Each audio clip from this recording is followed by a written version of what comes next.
And good evening and welcome to our board meeting tonight for Murfreesboro City Schools. We're glad to have those of you that are with us here, and we're glad to have those of you that are at home or other places watching your television station.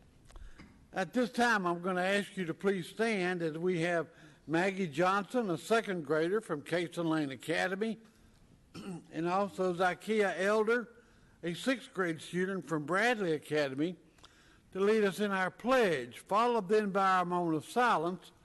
We want to remember one of our board members, Nancy Rainier, who is recovering tonight from some surgery she had last week. And now our pledge.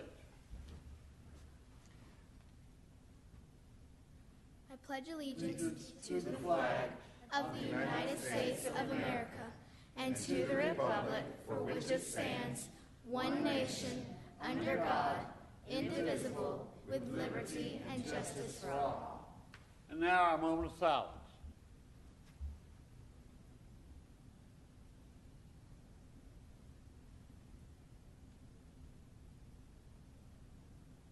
Thank you.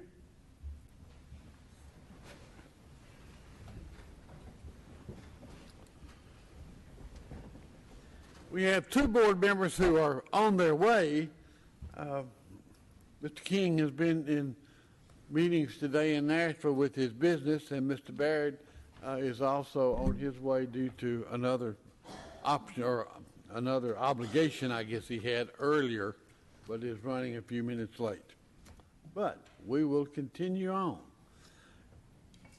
You have a copy of the agenda in front of you and have been sent out early in the week. Do I have a motion to approve the agenda?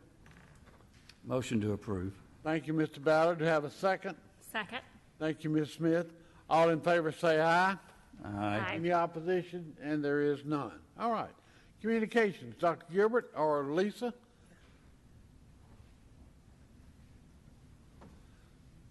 Hi, good morning, or good afternoon. Wow. It's been a long day. So you probably have seen the tweets or maybe the news announcements or the emails, but I would like to call Miss Newell to the stand with me. We have a celebrity among our midst. And we're very proud of her. So Miss Newell was recognized last night by the Tennessee Department of Education as the Middle Tennessee Grand Division Principal of the Year. Woo!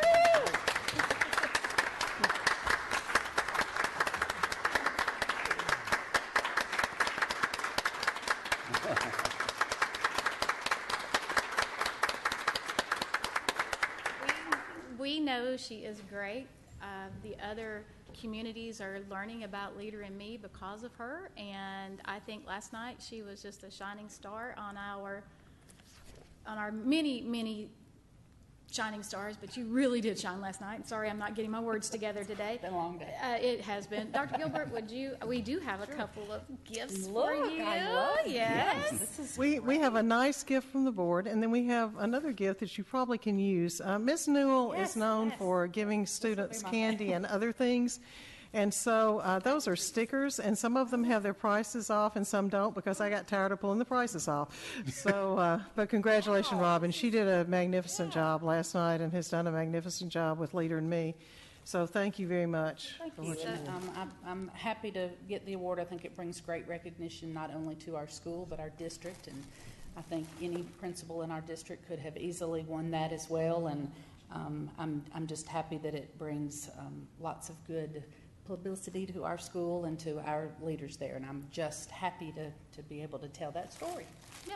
Let me ask one question or two questions. I'm on the spot now, okay? Okay. Number one, give us a quick synopsis of the process.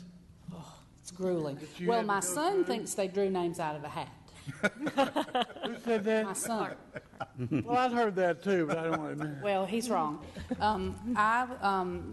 The people that went through the process were nominated by different folks in the region, our core regions.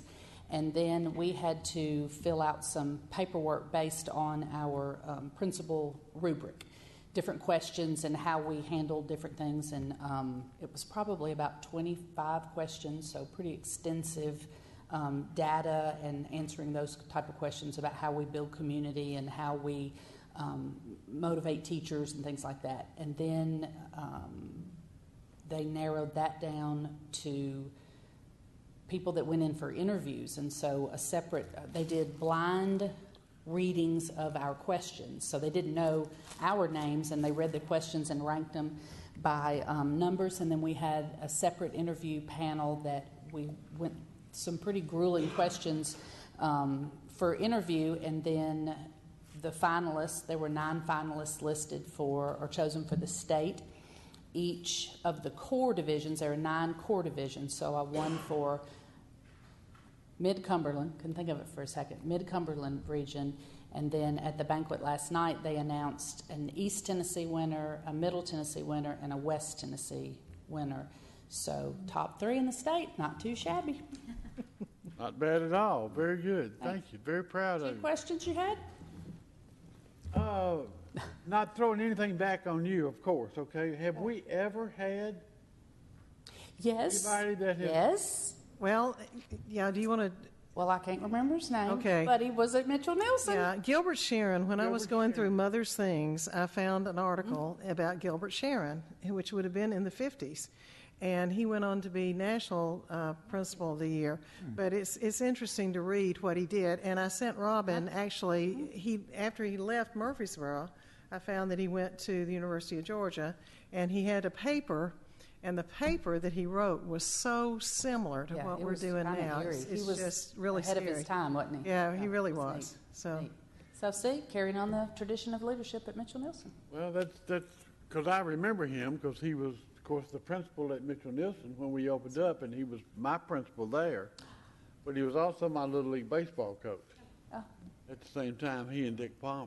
that's That's neat. good. That's great. That's a long time ago. I did not remember that, but I do now. Isn't that cool? Well, congratulations to Thanks. you from all of us and everybody. Very proud of the work that you have done and what you have done at Mitchell Nelson and brought those 2 buildings into one. Okay, thank you. Thank you. I wanted to say something about. I think this is so well deserved. You entered Mitchell Nelson. You were trying to think of ways to have great success at Mitchell Nelson. You researched it.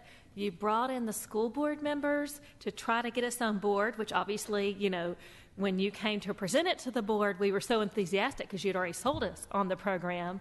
And you have built such a team with your faculty members, gotten everybody on board, you've gotten the parents on board. There's a waiting list for the choice school part. And all of that is because you were bold enough to take the steps that were needed to make that happen. So Well, I am this is well-deserved. lucky enough to work with the best teachers and the smartest students in the world, and they make it what it is. I just drive the ship. They're all leaders. Yeah. Yes, they are. Yes, they are. Thank you. Well, congratulations. I appreciate Thank that, you. Collier. Thank you. All right, other communications, Ms. Trail? Okay, in addition to our talented staff, we also have some talented parents and students. And so I'm going to turn the microphone over. First, I'm going to call up the Gomez family, if y'all would join me. As most of you know, Bradley had the Murfreesboro Symphony perform for them on Saturday. This family was part of that. They're from Pittard. They're our Pittard family, and I'm going to let Dr. Gilbert. It was really interesting. Saturday we had the Taste of Latin America, and the Murfreesboro Symphony performed. And one of the pieces that they performed was arranged by Mr. Gomez, and he could not be there on Saturday. But his wife was there, and she was gorgeous. She danced to the piece that he arranged. And also their son, who actually introduced the piece, he's a 5th grader at Pittard, but he introduced the piece, and he also played trombone in the Murfreesboro Symphony Orchestra. Wow. So while Dad could not be there on Saturday, it was so impressive, and the music was just gorgeous. And so I asked if they could be here tonight because it certainly deserved public recognition. And so it was just a really special day. Maria had a candle, and she danced, and it was just amazing. Beautiful job. And, of course, the music was terrific. The arrangement was just wonderful. It was a Colombian folk song, right, I think? Yeah. So, and they moved here. You moved here to get your graduate degree in wind conducting. Is that right? Exactly. We are living here since last August last year. And yeah, I am studied wind band conducting, my master at MTSU, and my kids are at John Peter doing the school. And my wife is also doing a job going to English classes, and also this year she's going to John Peter as a volunteer in the music classes, and also she's attending some classes at MTSU in music teaching. So that's a very exciting project, as a family project. Good. Emilio, anything you'd like to say? You brought your trombone, but anything you'd like to say? Well, first of all, I did not expect. First, who told me that I could go? You were the one that told me. You're gonna have to play in Bradley. But who told me to? Yeah. Was it you? Was it somebody else? Was it Dr. Gilbert? I think it was Mrs. Wihofer. Ah, She knows because she Wihofer. knows your talent. Yes. Yeah, Emilio is playing in John Peter's band, so he's doing a great job there. So Mrs. Wihofer considered good to have Emilio in the orchestra, which is a phenomenal opportunity to play with professionals. So That's great. Well, we thank you for being here tonight. We're very excited Thank about you for having being us here. today. Thank It's you an so honor much to for be what here. you're doing for our city. thank you. Thank you. Thank you. Great, thank you.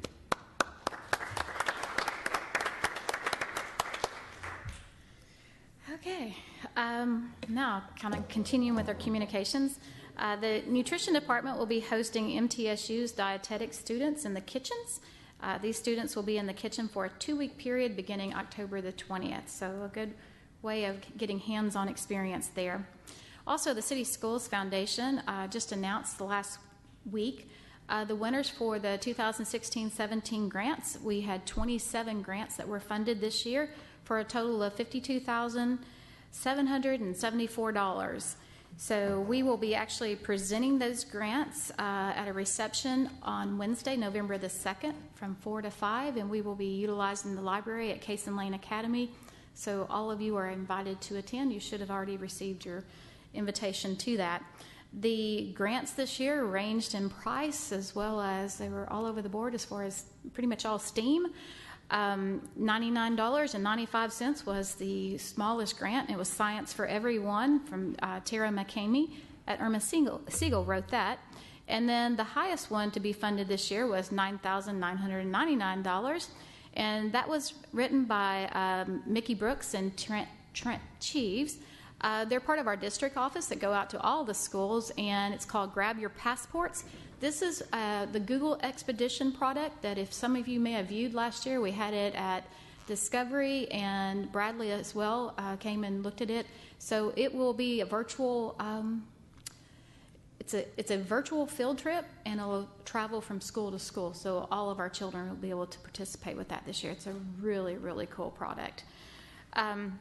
So we thank everyone who submitted a grant, and we're proud to be able to give the $52,000 in grants to our teachers.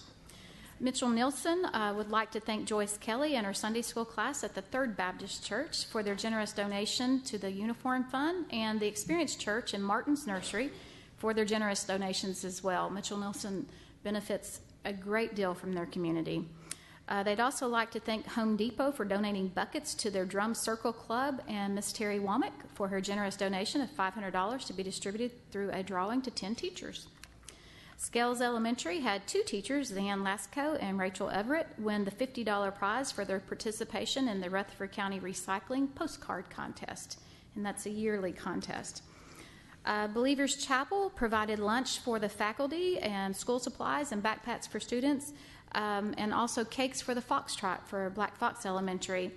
They were provided volunteer help and for their Foxtrot as well. So I think they were there pretty much all day long with the folks at Black Fox.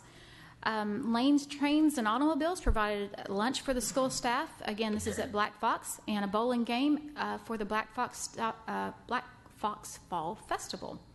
They also hosted the staff retreat, and that was a fun retreat to go on. One thing that's not on your communications, but I want to bring up real quick, is our school nutrition department has moved forward with a school cafe. It's called School Cafe. It's an online menu.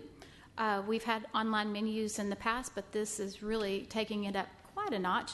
So as a parent, if you want to go in and look at what's on the menu for today, you would go online, you log in, go online. If you want to know what the nutritional value is of any product, you just touch that product and it'll pop up its calorie count, the nutritional value, and everything like that. It also has alerts, so if your child's favorite nutritional product or nutritional meal is a pizza, then it's going to alert you when it's pizza day, so you don't have to pack a lunch because it's pizza day. It is a pretty impressive product, and Sandy and her staff have rolled that out, kind of done a quiet rollout, and we will be announcing this to our parents and staff as well in the next week. So just want to let you know about that. That's called School Cafe. Yes, sir. Do you just go on the Murfreesboro City School website and then log in where? It will be, it's not there yet. It will be there really soon, probably in the next 2 to 3 days.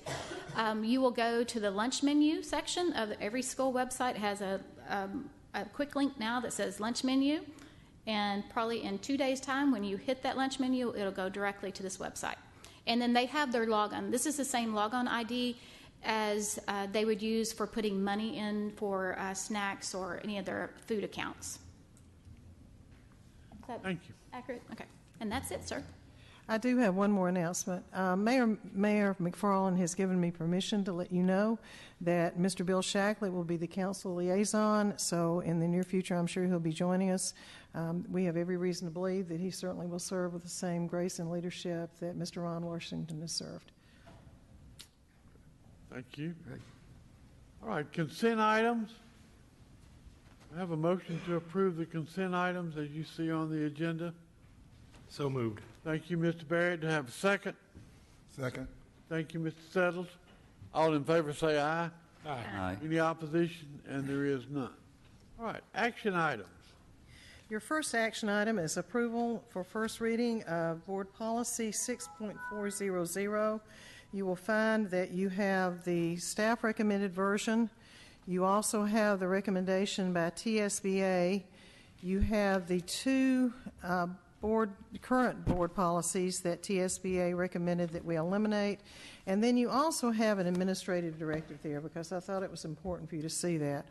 So in the staff recommended policy, you will find that it is a broad policy that deals with nutrition, physical activity, emotional wellness, and learning that has to do with school environments that promote the health and welfare of students. We will be bringing you additional policies that will be a lot more specific than this particular policy is. Things that will have to do with policies that will have to do with physical examinations, with communicable diseases, medicines, and more detail. But this is a relatively broad policy. You will notice it is more specific than the recommendation by TSBA, but we felt that there were things that we did want to include. I can read the policy, but I think you have it before you. And they did recommend, TSBA did recommend that this policy would rescind SS 11, which is student wellness, and also STU 30. Any questions that you have about the policy or about the administrative directive? Ms. Smith? On the administrative directives, have y'all gone through the administrative directives lately? Have we gone through them? We went through them. You typically will go through them after we have a particular policy. Generally, I will read through them. This one was just written. Actually, merely wrote it last year, and we revised it just a bit. I think, and maybe I just don't understand the process well, but reimbursable, the district offers reimbursable school meals. Mr. Anderson, do you want to address that, or Ms. Sheila? Where do you see that? It is in the directive several times, but it's on line 51 and it's on line 66. It's on, maybe some other places too. Right. Okay. Okay, reimbursable school meals are meals that meet the standards as established by the USDA, and what it is means we get reimbursed for the meals we served if we meet their qualifications, and that's why it's always referred to as reimbursable meals served. In other words, a meal that doesn't fit that requirement is not considered a reimbursable meal. We would receive no funding back for it. I see. So it's not regarding the children's payment, it's regarding our exchange with the USDA. Okay, that makes sense. And then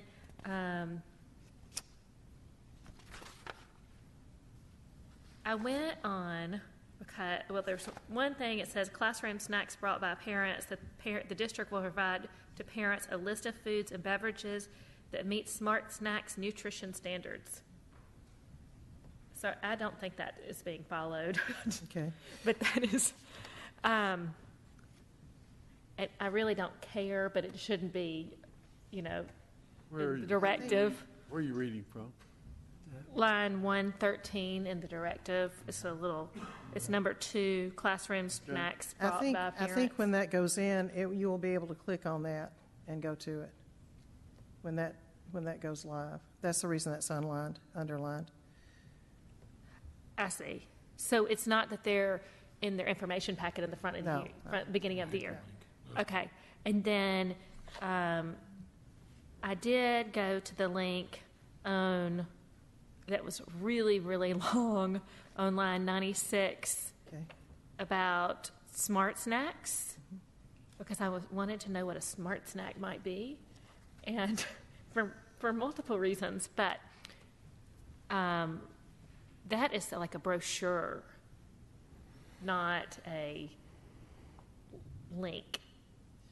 Okay. You have to order the brochure to get it. All right, I'll check with Mary Lee about that. Yeah, because I know that Okay, I'll check chips with her. are available, and I don't know if, that maybe it is considered a smart snack. It's, it's fine with me. I just don't want to put stuff out there that's not really. Right. No, Sandy, would you mind coming up and talking about the federal regulations and what we have to follow with that? Is that all right with the board? Yes, ma'am. Okay. I'm not opposed. I'm telling you, I'm not opposed to it. I'm just saying that I don't want to put it into a directive if it didn't really happen. No, I think it would be helpful, though, for the public to understand that, too, as far as snacks and what we can serve and what we can't serve and how that's determined. Smart snacks are what you call your a la carte items. They have to meet federal regulations as far as your sodiums, your calories. The first ingredient has to be a fruit or a protein or a whole grain to qualify as a smart snack. And then there's a smart snack calculator that I have to actually go in and enter all the nutritional information into that calculator to see if it's approved as a smart snack or not. So like the ice creams, like anything that I get a bill for? Every single thing. Mm-hmm. And when I get reviewed by the USDA, I have to provide that documentation that I did that. Wow. Okay. Yeah. Great. Thank you. I don't know. You may have helped work on. I don't know whether you helped Mary Lee work on this or I not. did. You may have. Mm-hmm. Typically, when we do administrative directives, whoever the experts are in the departments are who construct those. Smart snacks Portions aren't very big. It's not like they're going to get in trouble after. I'm sorry? The portions on the snacks that I wouldn't necessarily think in my own home would be smart snacks, their portions aren't very big, so it's not like it's going to be really a big deal on the a la carte items. No. I mean, you're correct. It doesn't really, the portion size doesn't matter, because like if we sell an extra vegetable, I have to go in and make sure that's smart snack approved. Okay. Anything that's sold outside of the reimbursable meal has to be approved as a smart snack. Okay. I mean, milk, because we sell that as an a la carte item, I have to go and put that in the calculator too. Okay. And if I miss one of those when I have my review, then it's a payback, where we have to pay back everything that we've taken in for that item to the government. Thank you. It's an interesting world. Any other questions that you have about the policy?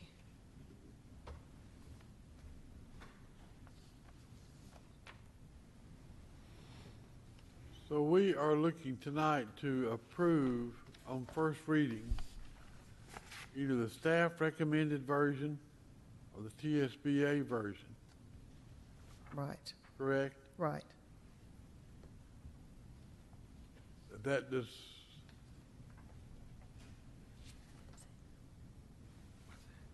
Would the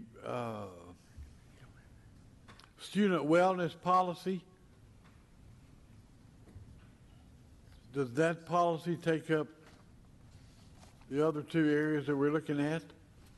Yes, the recommendation from the TSBA was to replace, if you read what we have in the TSBA, the recommended version is just a more detailed version, but neither one will cover all of the policies that you will have regarding wellness.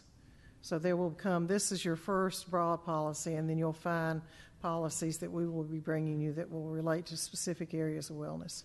Okay.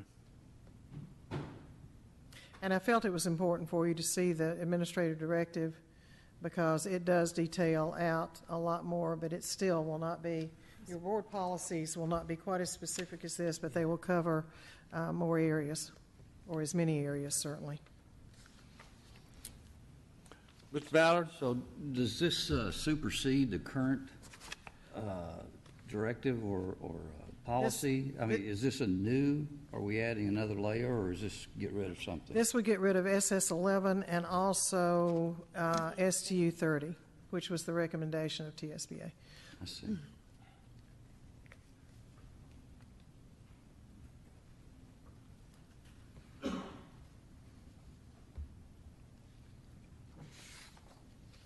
Do we have a motion? Mr. Settle? Question. Okay. Are we doing most of this already? Yes. How much of this is already Yes. part of what we do? Because a lot of it is law. Right. So, just thought that was the case. Mr. Barrett?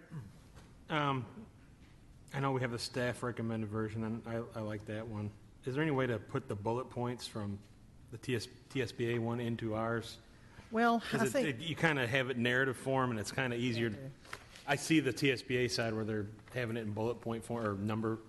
what we could probably do is, if you wanted to, and I don't know whether we have this in any other policy, but when you look down through here, we could certainly take, and if you wanted almost a topic, to me, that's where, if you wanted to do that, you could. Yeah, I mean, Okay. yeah, I think that'd be good. Just a way to break it out. It's a lot of verbiage in there, and it'd be nice Okay. to have it broken out by categories. You know, to make it easier to reference if you're going back and making sure we have each of these things. Okay.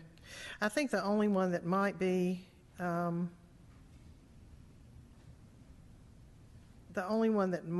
difficult, but it's embedded and it will become more specific, is where it talks about student social services.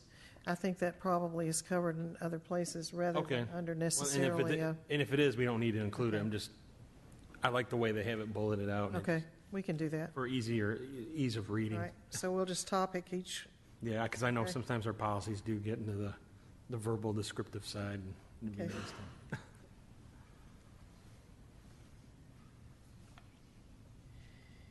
Any other discussion? Do we have a motion? I'll make a motion to approve the staff recommended version with some of the changes we've recommended. Okay. We have a motion. Do we have a second? Second. Thank you, Ms. Smith. Any other discussion before we vote? All those in favor say aye. Aye. Any opposition? And of course, now remember, this is first reading, so you will have an opportunity to vote on it again after we can look. Maybe you won't need to look at it more in depth and digest it a little different, or more, whatever. You can also make changes. Okay, your second action item is the Black Fox Classroom Edition. Mr. Anderson? Thank you, Dr. Gilbert. Board members, we did our bid opening for the Black Fox 10 Classroom Edition on October 6th, and we had 5 bidders interested and 4 actually did place bids. Our low bid was Romac Inc. of Franklin, Tennessee, at a bid of $2,260,000. We had approved in the CIP, the capital improvement plan by the city, we had approved $2,900,000, so our bid did come in under the amount that was approved. of that construction, we still have additional things. We have architects' fees to pay, we have equipment and other things to buy, so that gives us room in there to do that for the school. After going through the bid documents, Johnson & Bailey has recommended that we have the contractor actually install the intercom system for those 10 classrooms, since it is an older intercom system, and we eventually hope to upgrade it to a VoIP system, Voice over Internet Protocol, like our schools are getting. As we go along, we try to add one at a time, and the Voice over Internet Protocol is where we want to take the district overall. But they have recommended, because of the cost was relatively inexpensive at $24,937 to do that, they have recommended that. So they're recommending that we approve and take to the City Council a total construction cost of $2,284,937. What we're asking for this evening is for your approval for us to take this and accept it, to take it to City Council for their approval. The city wants to have the contracts written in the city's name, so we will be bringing an architect contract and a construction contract to the city if you approve this and you're okay with us forwarding on to the next level. And what was the estimated cost that we thought it would be? We had the city approved in their capital improvement plan a total of $2,900,000. And we're looking now at $2,284,937. Okay. Question, Mr. Ballard? Yes, sir. Gary, in the case of the ROMAC, am I saying that correctly, ROMAC or ROMAC? ROMAC. What's our experience with them? I haven't had any since I have been here. Johnson & Bailey has had extensive experience with them, and they actually put that in their letter, that their experience with them has been that they are a very good contractor to deal with, and they have recommended them. What they do is go through a process of vetting all of the bidders to make sure, and they don't accept bids or allow people to bid if they are not qualified bidders. So they do a real good job of screening them for us. Mr. Saddles? Are we required to send them the lowest? Because I heard you say Romac, they were the lowest bidder. We are required to take the lowest and best. Now, if you do not take the lowest bidder, I'm going to lean on Ms. Baker on this one, I believe you then have to give a reason as to why and vote for it, to say you're taking the higher bidder because of whatever reason. If you disqualify any bidders, then you would have to explain why they failed to meet specs or they didn't have the experience necessary to do the project. But as a governmental entity for a construction project of this nature, you're required to take the low bidder that meets specifications and the qualifications for the job.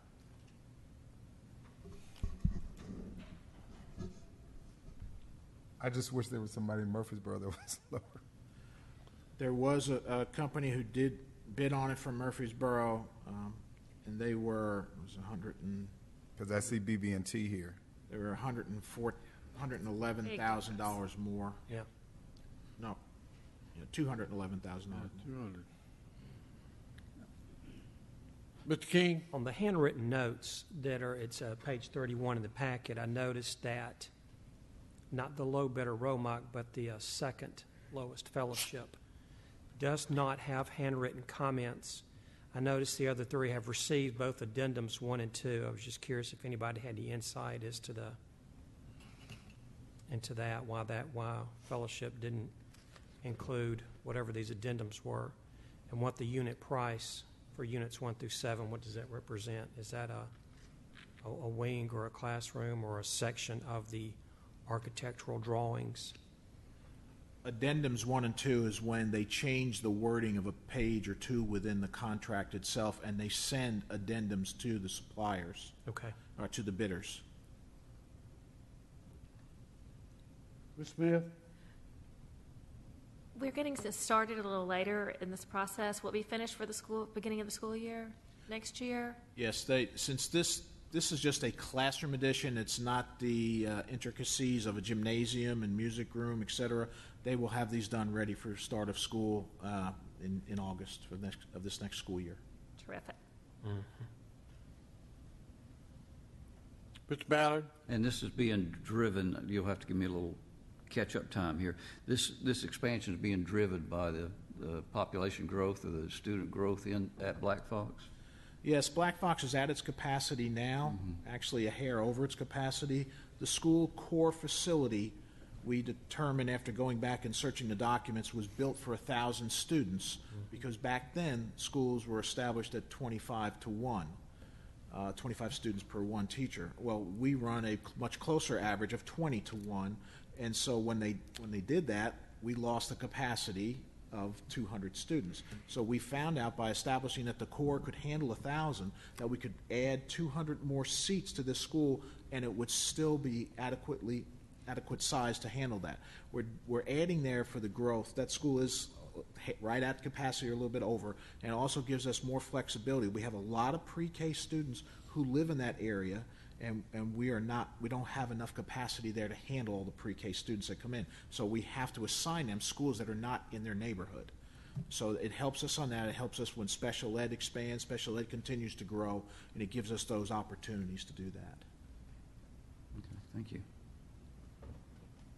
Mr. Settles? And this is 7 rooms, is this right? Am I reading this right? This would be for 10 classrooms. 10 classrooms? Yes. Then I guess I'm the slowest one up here. But it says unit 1, 2, 3, 4, 5, 6, and 7. I guess it's what's on the off. Okay. Yeah. And that is actually an excellent question because I actually asked for more clarification on that because what it is, in the past, when they've done construction and they start a job and the contractor says, well, I ran into unsuitable soil, I ran into more rock. Each one of those categories represent a different classification for that. For example, unit price number 1 is mass excavation of unsuitable soil below depths and quantities indicated. So when they're bidding, they're estimating they're going to have to go so deep for the foundation and they're going to find so much. So each one of those categories represent a different thing. It might be too many rocks. It might be the soil is too soft. And so each category, and I have those breakdowns for you, I just didn't have them on the list. So what they do is they bid it this way so they don't come back later and say, hey, we ran into a problem. Now you know what that problem is going to be for you. Thank you. It's your assumptions during the project. Mr. King? I was thinking the same thing as Mr. Settles, was each unit a certain, was it a couple of classrooms? But what you're saying is it sounds like 7 different scenarios. And we hope with only one happens.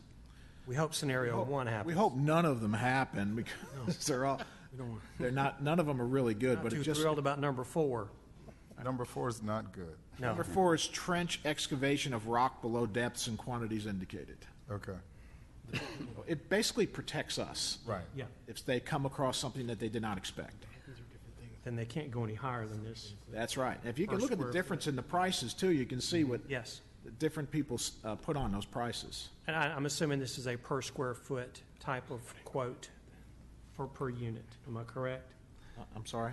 Is this like a per square foot? Because this unit price number 1 goes down, it's 31, 40, 20, and 22. Am I reading that right? I am not sure if they do it by poundage, by truckloads, or what. I'm not sure. I'd have to check with the architect on that. I just was curious on that. And this is a total of 10 classrooms, 6 on the west side and 4 on the east side? 6 on the side where you live. And 6 4 on the east side. 4 on the other side. In between Publix. And an additional parking lot because on the side where we're putting the 4 classrooms, we're taking away some parking there because it's coming out a little bit. We're putting an additional parking lot and adding parking spaces to the front of the building. It's to the front. If you're looking out from the building front to the right. Front to the right toward public. Yes. Okay. And it's actually not a separate parking lot, it's just extension of the. It's an extension of another section to the existing parking lots. Ms. Smith? I also agree, as we often state, it sure would be nice to have people that pay taxes in Murfreesboro Yes. earn our projects. But I do like in the letter from Johnson and Bailey, just so people see it, it's in the 3rd paragraph. It says Romach has served as general contractor on schools and other projects of similar size with Johnson & Bailey Architects, providing architectural services. Our past experience with them has shown that they produce quality buildings. We have spoken with the company, and they are confident in their bid, even though they left some money on the table. That endorsement is important to me. Yes, when they endorse the company, they are putting their name on the line as well. Yeah. And since we have obviously built on that site before, and we still have the records of what was the soil underneath, they're pretty confident they're not going to run into any major any issues either. And it's the same engineering firm as well that's doing it. That's one thing we've been very consistent with: same architect, same engineering, same civil engineer. And the only thing that's really changed for us is the contractor each time, and a lot of it depends on what kind of business they have. Right now, because the company that built our last school didn't even bid on it because they said we have too much business right now. We can't do it justice, so we'd rather not bid on it and mess it up. Okay. Any other questions? I have one more, and I'll leave it. These scenarios that you referenced earlier, 1 through 7, are these industry standard scenarios, or are these scenarios that we put together? Those, in my belief, is they are industry standards because of the way they've listed them as very specific things listed. That's what I was thinking. Thank you. So we're asking for a motion for us to take this to the city council for their final approval so we can start construction. All right, you've heard Mr. Anderson. We've had a lot of questions, good discussion. Now, do we have a motion to take the bid to the city council? So moved. Thank you, Mr. Barrett. Do we have a second? Second. Thank you, Ms. Smith. Any other discussion?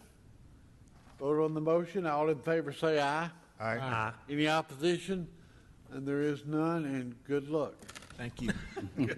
I don't think you'll have any problem. I don't think so. I think the city recognizes. All right. I have a feeling our chairman will be there often. And on the phone too, probably. On your side over there. We've got to work on east and west for Mr. Anderson. Right and left works for me. There you go. We start collaborative conferencing. You'll remember that, I don't remember, Luke, how many years ago they did away with collective bargaining. It was 2011. Okay, thank you. Yeah. Luke Dickerson is the president of MEA, and of course you know Ralph, so I'm going to turn this part over to them. Okay. Mr. Campbell, Dr. Gilbert, the board, good evening. My name is Luke Dickerson. I'm an EL teacher at Northfield Elementary and president of the Murfreesboro Education Association. I'm proud to stand here before you tonight to present 187 signature cards. We call them gray cards. These cards represent the Murfreesboro Education Association's request to begin collaborative conferencing per the Professional Educators Collaborative Act of 2011. There you go. As an association representing employees at each of our 12 schools and central office, we stand ready to work with you to meet the needs of our employees and students throughout this process, as we have often done in the past. We ask that the board now establish a special questions committee in accordance to the law. The Special Questions Committee will be responsible for overseeing an election to determine if certified employees desire to begin the collaborative conferencing process and which organization they wish to represent them. MEA is the only organization to represent teachers continuously through negotiations that have occurred in the history of our district. We look forward to continuing to strengthen the voice of teachers, parents, and students in our district. I entrust these cards to you by giving them to HR Director Ralph Ringstaff. MEA appreciates the service of our school board members to our city and look forward to the work ahead. The law reads that 15% of the professional employees of the LEA must submit the cards, and we have 600 certified teachers. 15%, that would be 90. So he just submitted twice that many. So how many professional employees are you going to have on the special question committee? Two. Including myself. Okay. So Chairman Campbell, I would like for you to nominate 2 board members to please serve on a special question committee. We will meet one afternoon next week after school, and then we'll start that question. I think we have the process in place that we could do an electronic vote this year for our teachers, which will make it a lot simpler, the process a lot simpler. I will appoint myself and Ms. Rainier and an alternate, Mr. Ballard. All right, thank you. And then after this, if the majority vote to participate in collaborative conferencing, then we'll have 7 professional employees on the committee and then 7 members of the management team. So we will keep you updated on each meeting after this. Any questions that we can answer? Thank you. Let me just say Luke, before you leave, I really appreciate the relationship that we've had with MEA over the years, and really, Luke and I have conversations quite often. Yeah, we do. And really, really appreciate your voice for the teachers. Thank you. And we appreciate the board addressing employees' needs and being sensitive to the needs of our teachers and listening to us. I really feel that our district has a good rapport with our employees, better so than some districts in our state. So we're very fortunate and blessed. Thanks. Thank you, sir. Your next action item is LEA compliance report. You have it before you. This it says that we're compliant with all the laws and policies of the state. There is a long list, and each principal looks over that list and makes sure that their schools are compliant, and then let me know, are we compliant, are we not compliant? And so I think we've always been compliant. But I do have to, and you can see that it's an automatic fill-in with the great big font, but I do have to submit this to the state, I believe by the end of November. November 30th. Right, and it does require a board vote. All right, do we have a motion to accept I so compliance moved. report? Thank you, Mr. Settles. Have a second? Second. Thank you, Mr. Ballard. Any discussion? All in favor say aye. Aye. Any opposition? And there is none. Thank you very much. And your last action item, at the last meeting that you did infer that you wanted TSBA to handle my evaluation. So I do have a timeline that they feel that they can meet. That would be for you all to approve the format tonight, and then for me to contact TSBA. And the way this works is they will send, I don't touch it. TSBA sends out the evaluation, they compile it, and then they can either come report, or I think last year they sent the results maybe to the chair or to central office, and you all reported on it. You have 3 different sections. You have a section that the Appendix A is, and this is the same as it was last year with the exception of Appendix C, and I'll explain why. But Appendix A is filled out by the administrators that report to me. Appendix B is the board's assessment, and then Appendix C is always based on the basically test scores. When we started looking at the evaluation, I felt it was really important that as closely as possible that my evaluation mimic what the teachers and the administrators have. And so this year it is a little different. You'll notice Appendix C is not nearly as long because the principals were evaluated based on NWEA, which is referenced there in 6, 7, 8, and 9, because we did not have test scores. And so that is a reason that you see a little bit of a change in this year's, well, it would actually be last year's, is because in order to mimic what principals were responsible for, it is based on NWEA instead of the test scores.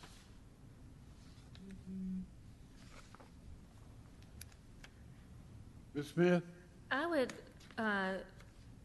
agree for us to continue with this format, but I would like a comment section after each section.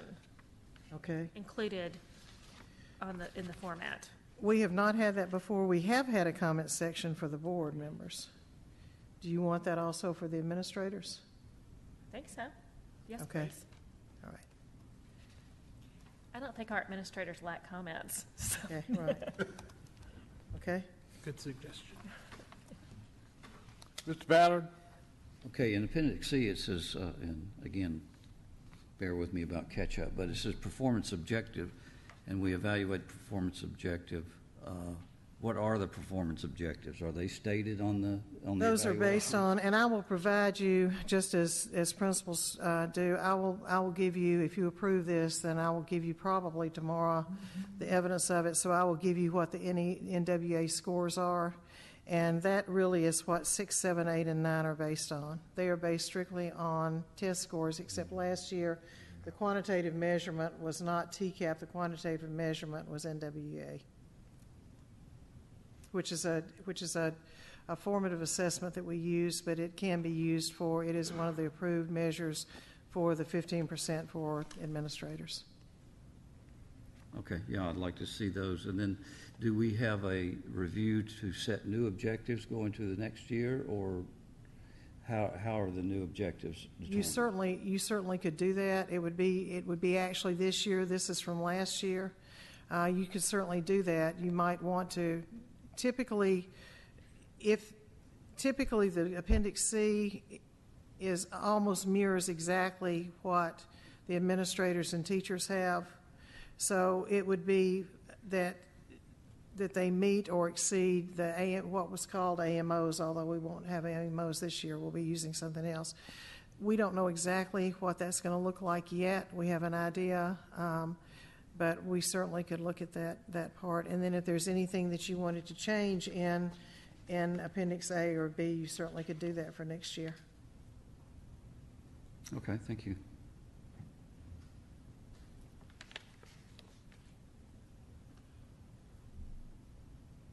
Any other questions or discussion?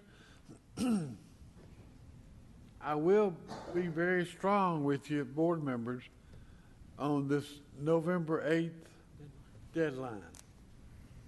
Last year we had board members who did not get it in on time, and they had to call or had to try to find out who had not sent in. And we know it's coming, and as soon as you get it, I'd say try to get it done as quickly as possible, and if you get it in before November the 8th, it would be good, because it will help TSBA to get their results back to us within a week's time after the 8th. All right, I need a motion to approve the document as well as the timeline. I so move, Mr. Chairman. Thank you, Mr. Settles. Do I have a second? Second. Thank you, Mr. Ballard. Now, there's any other question or discussion? Mr. Barry. Two things. So there will be a comment section for us, right? Because I didn't see it in there. I just want to make sure it was going to be Yes, there always is. Okay. Yep. And then if we could get the results from last year. I know I said that last year when we get ready to do this, because we have 2 new board members, it would be good for them to see. And I think that's the discussion, is whether the 2 new board members would evaluate last year's performance. I think that's something that. Good question. That's awfully hard to do, Would be difficult to do. especially with without the test scores. Right. If the test scores had been there, That's what I was that would. Yep. Yeah, I feel, again, in the catch-up boat on that, because I've had the pleasure of working now for 2 months, but that's not a full evaluation period. True. And I can check with TSBA about that too. My guess is that they would say. That was my question, is it a requirement, since we are new board members, that we participate in that? Because that was for last year. I don't see my comments would be too relevant. A narrow window. They're very narrow window. I don't know I know that from before working on the board, but you're not asking me that. I don't know that it would be a requirement from TSBA, because if there are 7 board members and there are only 4 or 5 that return the evaluation process, then that's what they're going to base their scores on. When I will compliment both of you on your comments tonight, because I will agree with you. It would be difficult for you to evaluate. So I would still say send them the evaluation documents and keep them informed. Okay. But do not feel like that you don't have to fill it out and get it turned in. Okay. But I think it will be a learning process. Yeah, I'd love to see Looking that. at the document and going through everything that Absolutely. everybody else is going to go through. Yes, sir. Okay, thank you. I agree. All right, now, do I have, Motion and a second. yeah, we've got a motion And a second. and a second. All in favor say aye. Aye. Any opposition? And there is none. Thank you very much. All right, reports and information, Mr. Anderson? Yes, the revenue and expenditure report is, we are at the 25% mark of the school year. As you can see, our net income is negative $2,111,000. Last year at this time, we were negative $2,757,000. So we are really watching our dollars and cents to make sure we stay in line. On the revenue side, our sales taxes are up $114,000 at this point over last year. Everyone, please shop locally, keep the sales tax money here, and buy a house too. So revenue-wise, we're fine in those categories. We're coming in, as you know, we have no property tax yet for this fiscal year. That does not start coming in. We don't usually see it on our reports until January, February, March. But sales tax will have a good bump up, we expect, as the holiday season comes upon us. On the expenditure side, overall, you can see that we're 18.9%. Last year at this time, we were 19% of budget. So we've really watched our expenditures, and and that explains why our cash position is what it is today. So we feel pretty good that we're holding in line with what we have budgeted, and we just hope we can keep everything that way. Have any questions about the budget numbers, revenue? Okay, the next item is your enrollment report. We are still keeping our pupil-teacher ratio at 19.86. We're still under 20 overall for the combination of K through 3. And this was one of the lowest attendance rates of the year at 96%. That's the lowest we've had in the last few years. That ties the lowest we've had, so we're hoping to keep bumping that up. My understanding from our head nurse, I asked her about that, she says because there was a strain of flu that actually came in earlier than was expected and hit, so we're thinking that may be because before a lot of people got flu shots. So we'll see how that goes. Overall, enrollment's holding firm. I'm going to change the report up a little bit next time to break out what is really BEP funded total versus pre-K, so you can see the differences there. It'll change slightly, but you'll see that. Anyone have any questions on that? If not, then the personnel report. We've grown a total of 100 students, and last time we met, I think we were at 30 or 35. Is that right? We've grown. We've gone up. Get the right page. I have the right page here.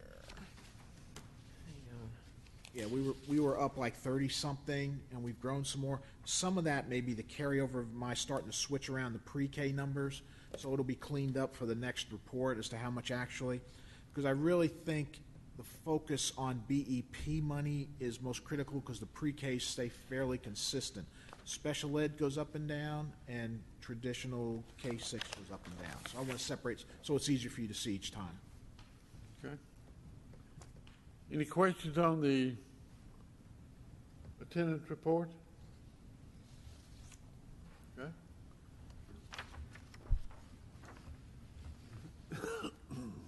Personnel report? That would be Dr. Gilbert's. Oh, thank you.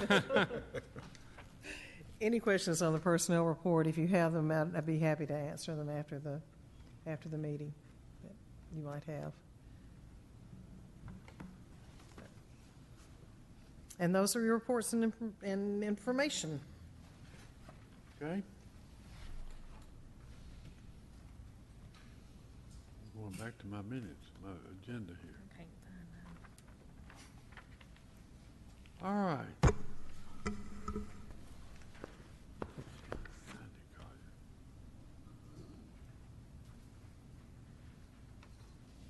All right, other business. Okay, let me emphasize to you, and I talked with Chairman Jordan today from Rutherford County. The meeting with legislators will be December the 12th at the Rutherford County School Board office. I'm not sure about a time yet. It will not be a full meal. It would be kind of snacks and eats. For those of you, Mr. Ballard, Mr. Settles, this is an opportunity where we meet with all of our state legislators, representatives throughout the county, as well as our 2 state senators, and we pretty well have a sit-down, across-the-table discussion. We'll have an opportunity to ask them some questions throughout the night on different things that we are concerned about pertaining to education, and perhaps offer any kind of comments that we would like to give them at the time. And it's also an opportunity for them to give us feedback on things that perhaps they think may be coming up within the legislature, and perhaps how they stand on some of those items. Now, things that are coming up in the legislature, you will be able to receive those things with the TSBA conference in Nashville in a couple of weeks. I hope that all of you have registered to go to that, because it is a wonderful conference, and it's a conference that we learn more about what's going on in our state than we would if we went somewhere else to the national conference, for example. So I encourage you to attend. If you can't attend all of it, attend as much of it as you can. And is it too late to register, Ms. Van Cleave? It is. Okay. Who do we have that's going tonight? Okay, good deal. And I'm going as well, and I think Ms. Ranier is too. Yes. All right. Next item, I'm sorry, Mr. Settles? That legislative meeting, is that usually an afternoon or evening, or is that a morning? Evening. It's evening. Usually an evening, okay. Yeah. I'm guessing David, 5:30 or 6 Sure. to start. Thank you. Okay. And it's not necessarily a formal affair. It's more casual dress and that sort of thing, because that's just the way it is. That's the way we want. That's the way we want it. We're trying to have a discussion. Yeah. Yeah. Okay. Under other business, we have the employee survey. I'll speak to that if you want. All right. At the last meeting, we talked about, and actually for quite some time, we've been talking about having a survey from the board to the teachers, to more of a narrative, get some good feedback about how they feel about the school system, maybe about 10 questions, more of a narrative, not a 1, 2, 3, 4, 5, this is how I think things are going within the school system. And we really, right now, don't have that type of feedback that's coming directly to the board, that is a survey where we don't have names, but we want to get some really strong feedback within the school system. So at the last board meeting, Mr. Chairman and Ms. Ranier and I talked about that I would contact some of the companies around Murfreesboro about how much that kind of survey would cost and what they had in mind. And I've actually been really, really impressed by the enthusiasm that the communications professionals that I spoke to had about wanting to help the schools and help us with this tool. So, and I appreciate also Mr. Ballard, I think, did some research on this too. So I spoke to Terry Sterling from Sterling Communications, because I knew personally that she conducted surveys and she conducts focus groups. And so she has presented us, and each one of the board members, and I think that Dr. Gilbert and Ms. Baker and Mr. Anderson also have received this document, that she has come in and said that what we talked about is compiling a survey of no more than 10 questions, distributing the survey online through a programs such as SurveyMonkey, may not be SurveyMonkey, doesn't really matter the brand, but the survey questions would be open-ended to elicit narrative comments, ideas, and feedback, and questions designed broadly so the survey can be used year after year so that we may measure our progress. And in talking to the other communications firms, being able to use it year after year to measure our progress, I think was something that they mentioned. In talking to the other people in town, which one was Barb Ford and another was Donna Abernathy, in Murfreesboro, they would endorse Ms. Sterling's company, and Ms. Sterling gave us the roundabout figure of $2,000 to do this kind of service, plus about $300 to pay for the computer operation that would use it, like if it was SurveyMonkey. Ms. Ford also, and you'll see this in your packet, she also contacted Dan Prince, who does surveys, and offered Ms. Ford and Ms. Abernathy and Mr. Prince all offered wonderful advice that I appreciate and hope that whomever does the survey will incorporate.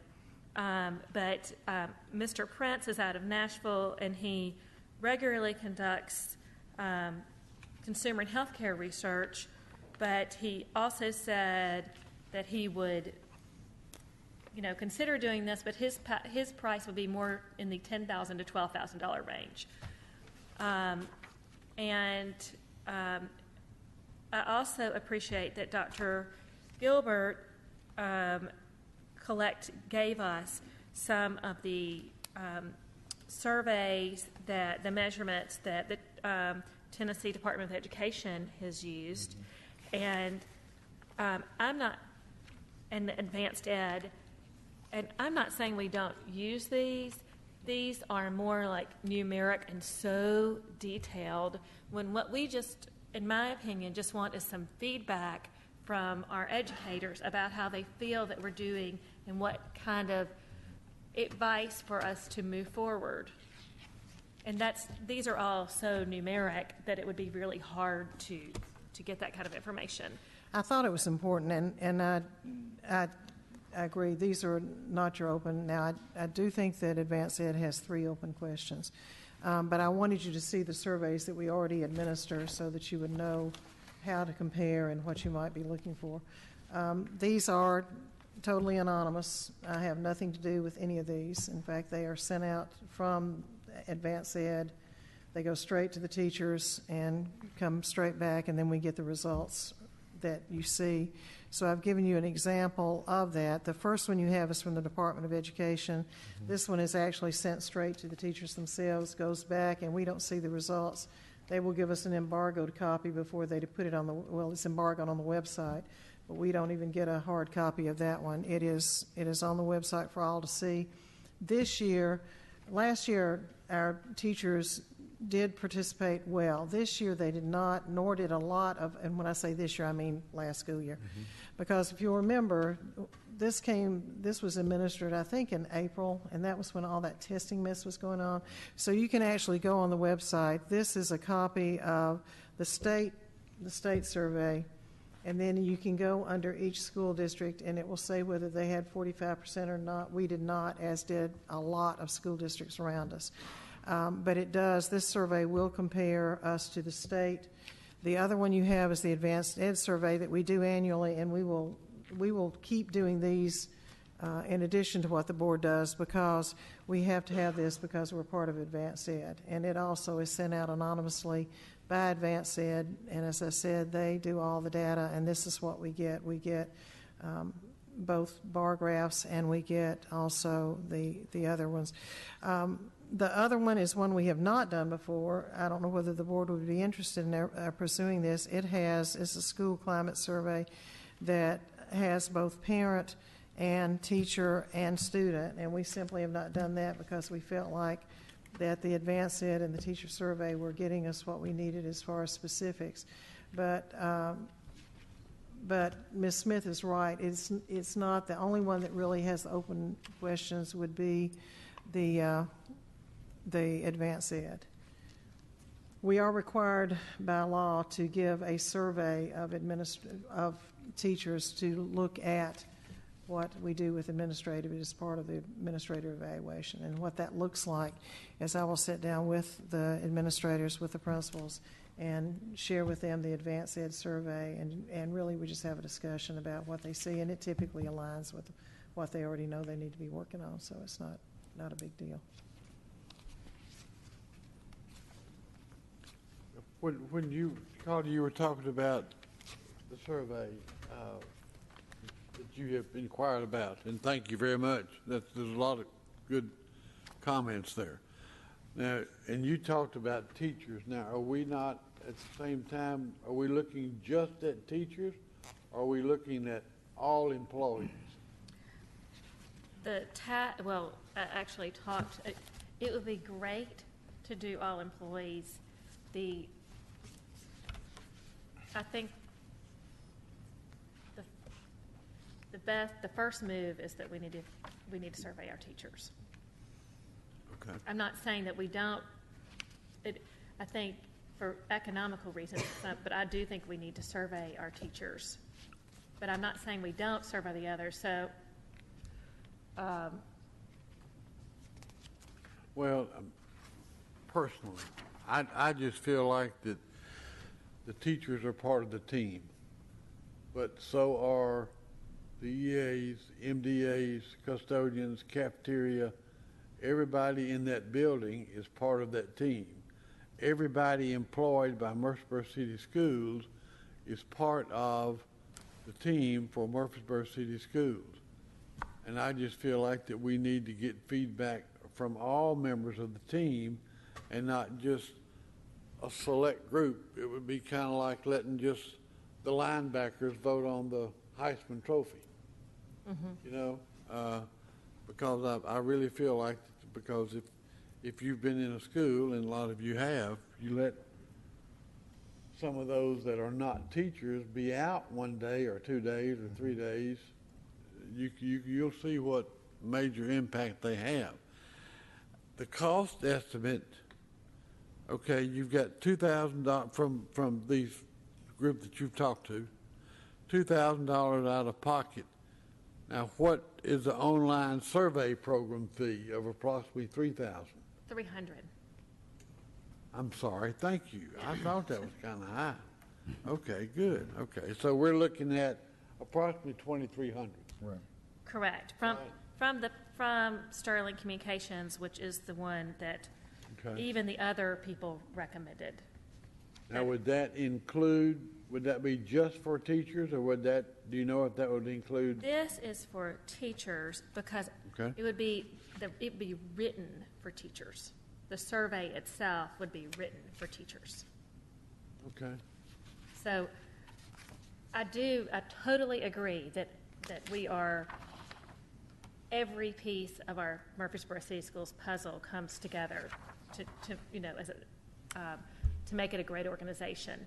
But I think that we need to target our survey in the language for the survey for the educators.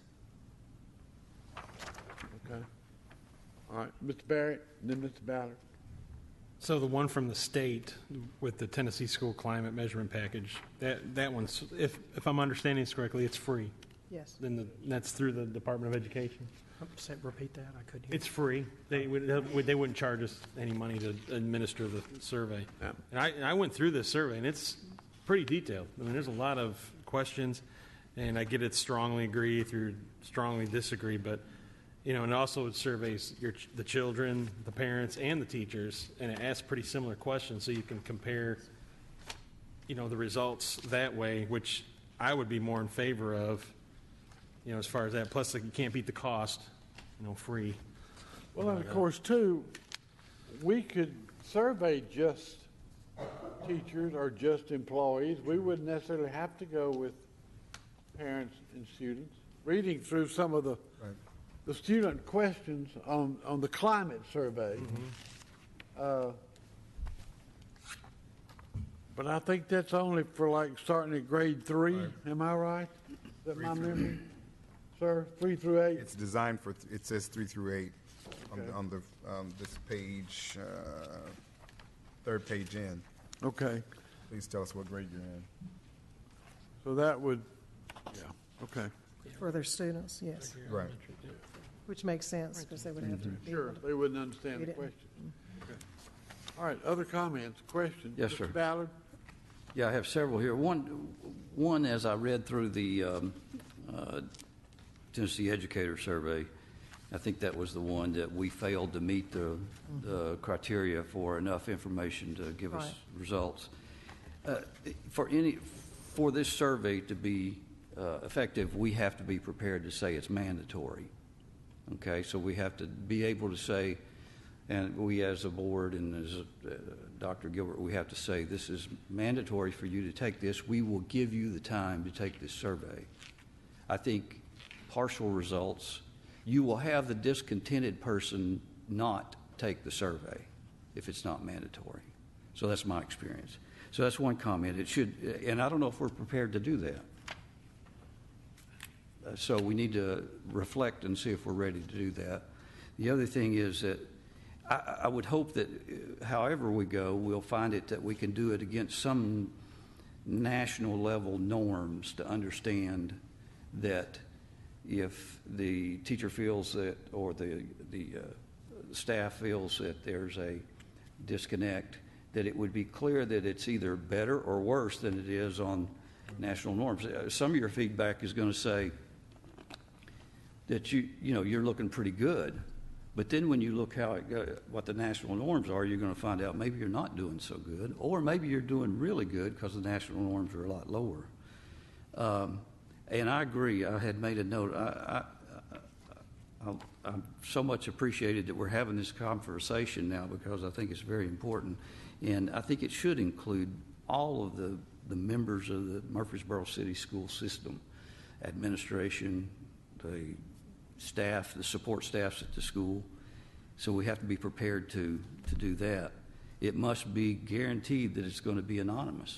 And so the teachers and the staffs and the people taking it understand that it is totally anonymous and there's no traceability back to a particular end of one. So there's no chance that they would fear for any reprisals. Again, the time taken, the teacher survey, as I looked at it, I thought it looked pretty good. The one that Mr. Barrett just referenced in the teacher educator survey, I think it looks pretty good. And it also must provide some evaluation, though, of the results. I mean, if it comes back to our people, and no disrespect, but say if Mr. Ringstaff gets the information, does he really understand the information he's looking at enough to break it down and see what psychological norms are going on that need to change or need to improve? So it should provide, the provider or the vendor that's chosen should have the expertise to come back and sit with the board or sit with Dr. Gilbert and say, okay, here's exactly what your people are saying to you by these numbers, and explain the numbers. And then it should be that there's feedback to the employees about the results. I don't know if that has happened before in the past, but it's most important that the employees understand that this is the feedback that you've given us, and this is what we're doing to improve that and to make it better, so that they understand in focus groups or feedback meetings. So those are things that I think that we have to consider and make it a first-class survey and give the employees the feeling that there's a total buy-in, that it's not something that's just being handed over that has to be done. Maybe there's a state law that says it has to be a survey, so we want to make sure they get a buy-in. And that's enough. But right now, I think the most important thing I would stand for is that we make it mandatory. Mr. Saddles? Mr. Chairman, thank you. I guess my question has to do with redundancy, because from what Dr. Gilbert is saying, that we have a survey already the teachers. You have Actually, you have two. We have two. You have the advanced ed, and you also have the Tennessee Educator Survey. And are these for teacher and staff, or just They're for teachers. teachers? Okay. Because I don't want to get into a situation where we're maybe repeating the same thing. So I guess my question has to do with what information would be in this new survey that we're not getting from this, or are we not reviewing, are we not having access to this? You know, that would be one thing. Or is there information that would be in the new survey that we're talking about that's not addressed in here? And that it could be more inclusive, as you were talking about, Mr. Campbell, as far as all staff, because and I wholeheartedly agree, from the janitor to the teacher, everybody, you know, their input is important and valuable. And then again, we're looking at the cost effectiveness of opening it up even wider if we're talking about doing a whole complete and different survey. But if there's a survey out there, as we're learning, if there are two, can we glean the same information from this? And I don't know, and I haven't reviewed, you know, the possibility of what Ms. Smith said as far as the one that she got some information on as opposed to what we're already getting. That's my only thing, is if we're already getting the information, maybe it needs to be chewed up differently, or maybe we present it differently, or however. I don't know about the mandatory part of it and anonymous, because if it's mandatory by necessity, it may not be able to be anonymous. So that's my, that's kind of my thing. I don't know. Okay. Ms. Smith? We are talking about two different types of surveys, for sure. I mean, absolutely. This type of survey that I have interviewed people about is like, you know, talking about your environment at the school, and just directly to teachers. That's what I've talked to people, the communicators about. It's where they answer writing or, you know, narrative responses. These aren't narrative responses, and they definitely have their place.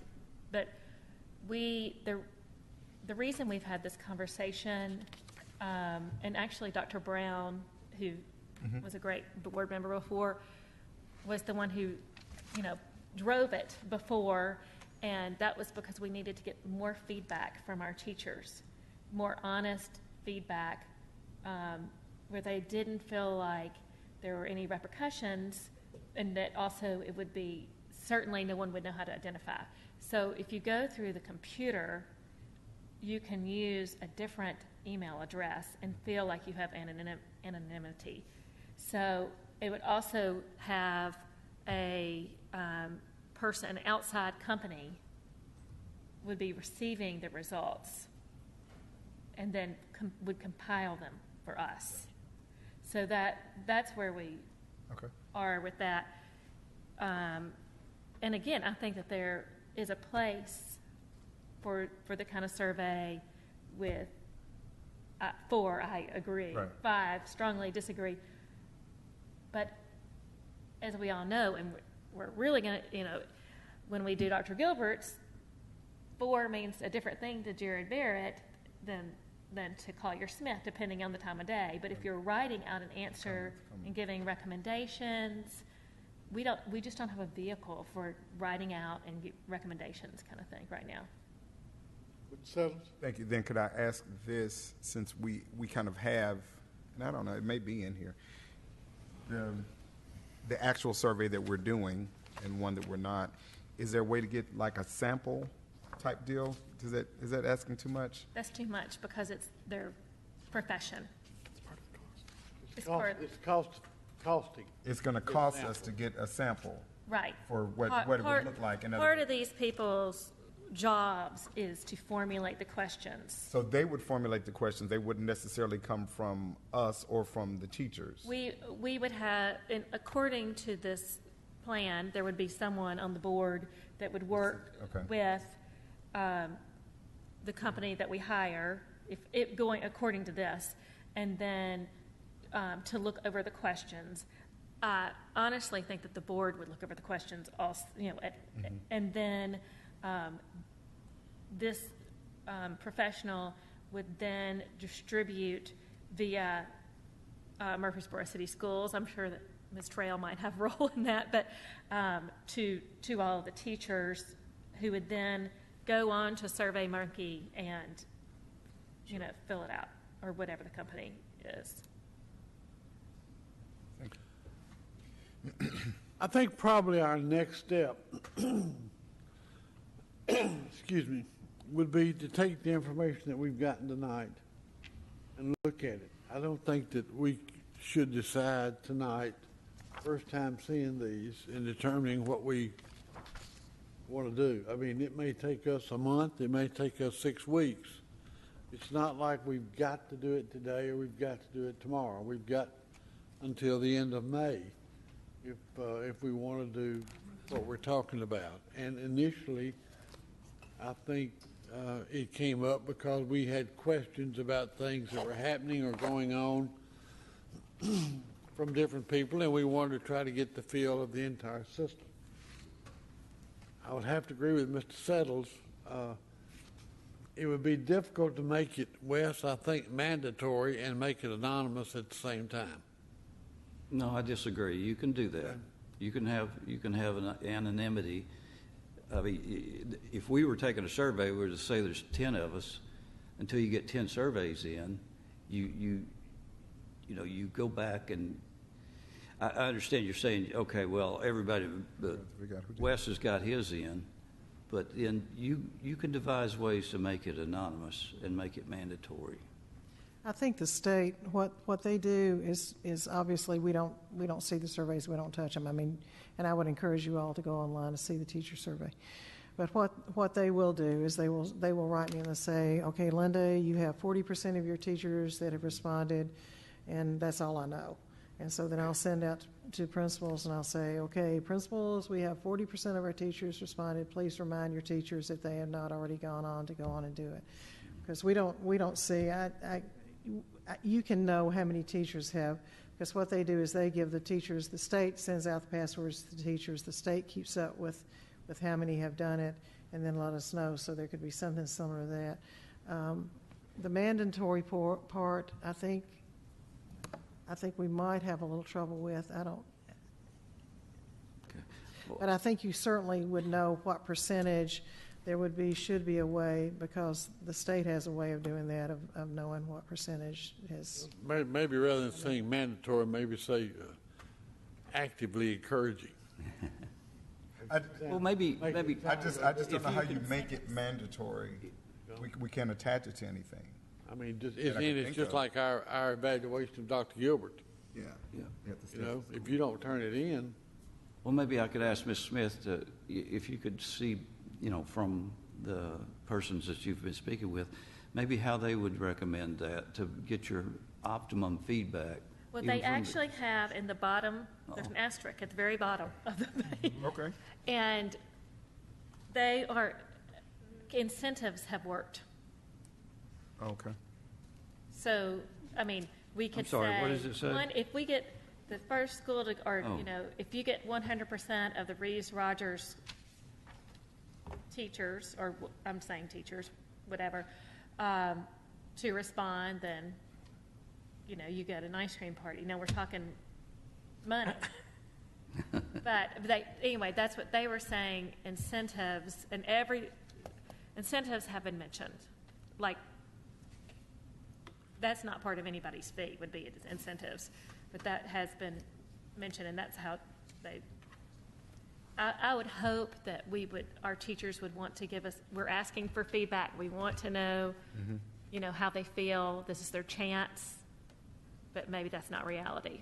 But incentives is what the professionals are saying. Mr. Settles? Mr. Barrett, next. I'm sorry, Chairman. Luke Dickerson is here, and I know it would be off to ask about how MEA feels about some outside participation or the survey altogether. Luke, would you like to respond to that, or? Strong opinions. We have lots of surveys we do throughout the year, and lots of surveys, and the validity of the surveys oftentimes are questioned, and the motives behind the surveys are questioned. And I think one of the reasons, like with the state survey that we had this past year, as Dr. Gilbert pointed out, all the mess and the debacle with the assessments, like we would be concerned about what questions were asked, and if it came from a company that they weren't educators, that they were making the questions, that would be an issue.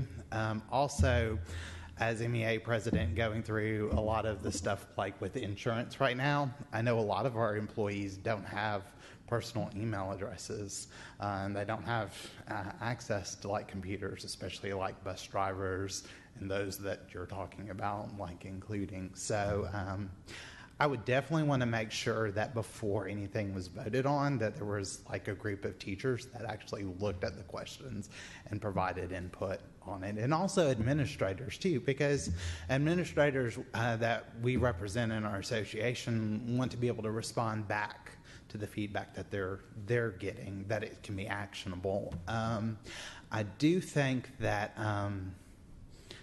for the most part, I hear a lot of teacher complaints, and we take them to Dr. Gilbert, we take them to HR, and they're responsive. I would be concerned with whatever survey information that we got back on, that we'd be able to take action on it and have a plan. So that's something I'd want. So, Okay, thanks thank for getting you. our input. Thank you. And I agree. I like your idea of before the survey is developed or finalized, I think it would be good to have a few teachers look at it and administrators as well, because it would be a survey to help everybody, you know, the total team throughout. Yeah. Okay. Good comment there, Mr. Suttles. I'm glad you brought that up. Mr. Barrett, you have a question? Yeah, I agree with both comments about all employees. I think that's a great idea. I know this one survey that was handed out, the state one, it's time sensitive. It seems like December 23rd of this year, if we decide to even do that one, which I think that's still up in the air. But so if we were going to do one, if it was going to be this one, we'd have to act, maybe next month to get it in on time. But I agree, we do need a climate survey. If we're going to include employees, we might want to include a bus driver or a cafeteria worker in those questions too. If they're, if we're going to start bringing in people to get input on questions, we need to get some of these other employees as well. So if we decide to go through, which I think it's a great idea, we got to get a pulse for our district and figure out how our employees feel, the feedback. Mr. King? I want to thank Mr. Settles for reading my mind. That might be scary. Yeah. No, I mean, I want to reiterate everybody else's points. We've got information here already in front of us, but, is there something in here we're not getting? And what is our goal? What do we want to know? And I think that ought to be the driving force behind the survey. On one hand, I'm going to play devil's advocate with myself. On one hand, I'd rather just survey just the teachers, because with only 10 questions, if we include everybody, we're going to water it down. But if we turn around and do another group later, are we going to spend another $2,000? And now we're up at spending $4,000, $6,000, $8,000, $10,000 to get answers. So we've got to kind of weigh those things. So I can sit here and argue both ways, but I understand the reasoning for teachers only, because they are the biggest bulk of the employees, if you will. And if my memory is correct, the people who have a primary impact on the students make up 69% of our total budget. So you could look at it that way too. But I do think that let's look at what we've got, and then we need to come up with what information is not in here that we want to see. And that kind of goes back to what is the goal for us as a board. What do we want to know that's specific to us with Murfreesboro City? And I appreciate your comments, Mr. Dickerson, a whole bunch, because I appreciate you letting, it never would have dawned on me that teachers are getting a lot of surveys as it is. Right. They may be thinking, my God, not another one. you know, and we don't, and that could give us the answers we don't want, or take us in a direction, you know, that was not our intent.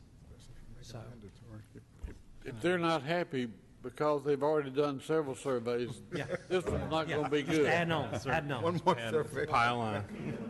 Mr. Barrett? The advanced ed, is there a cost for that one? I forgot to ask that. It's already in, no, none of the ones that you have before you are cost. But, so we're paying for the advanced ed? We're a member of Advanced Ed as part of the accreditation. Okay. And frankly, I do have to have a survey to use for administrators, and I use that one because I don't want to give them another one.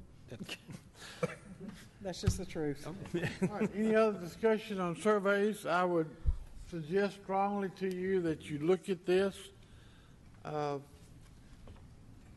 next time we meet, and we will have it on the agenda. We'll try to discuss a little bit more. We may not come up with a final answer, but we can have some very good discussion after everybody's had an opportunity to read and look and to see what we're talking about. All right, anything else come before this board tonight? Ms. Smith? I just wanted to mention for the school board to know that Thursday is our day off where the teachers and have their student-led conferences, which is a wonderful program where the kids, each child sits down with their parents and the teacher and, you know, says, this is how I think I'm doing. And then the teacher can say, yeah, that's exactly how you're doing, or no, you're doing a little better, or you need to work on that. It's a wonderful program, so that is this Thursday. Mr. Barrett? I want to thank the city council for joining us, and Case and Lane and overall Creek staff, and Why don't you give a brief report about that? Well, you know. I stepped right into that. Friday, what day was that? Friday the 21st, we gathered several of our board members here, and Mr. Bill Shacklet and Eddie Smotherman and our city director, Rob Lyons, along with Dr. Gilbert, Mr. Anderson, the interim director of the parks was there as well.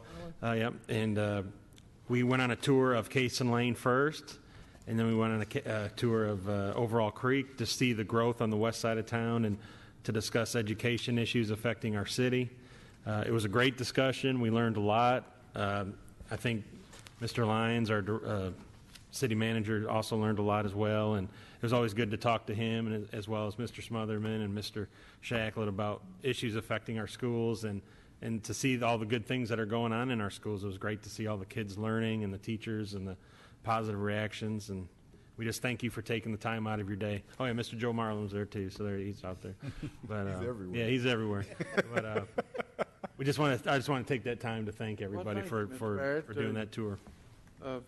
Glad that you and Mr. King and I could get, and we rode a little bit to look at some growth out on the other side of town, and I was amazed at some of the growth out there, but we know it's here. Yeah. All right, anything, Mr. Settles? Yes, I normally don't draw attention to myself about too much. But I did want to say I'm wearing pink today because of Breast Cancer Awareness Month, which is in the month of October. So everybody knows somebody who's been affected by, or you have been affected by breast cancer. And so I'm just putting a little shout out for breast cancer awareness. Well, thank you very much. That's good comment. And is that coat a big boy's coat, or is that just for you little boys? Well, you know what? I think that I'm going to give it to you at the next board meeting. All right. I'll take it. I used to have one like that. All right, anything else come before this board? Dr. Gilbert. What about her? She's older. I understand that Dr. Gilbert's had a birthday today, but I wasn't going to mention Quiz. They just keep on coming. They do. That's probably a good thing. That's a good thing. You always welcome every birthday with glowing eyes. Glowing. If you don't have another Tired, but glowing. All right, anything else? No. Do I have a motion to adjourn? So moved. Second. All in favor, say aye. Aye. Good night. Have a good night.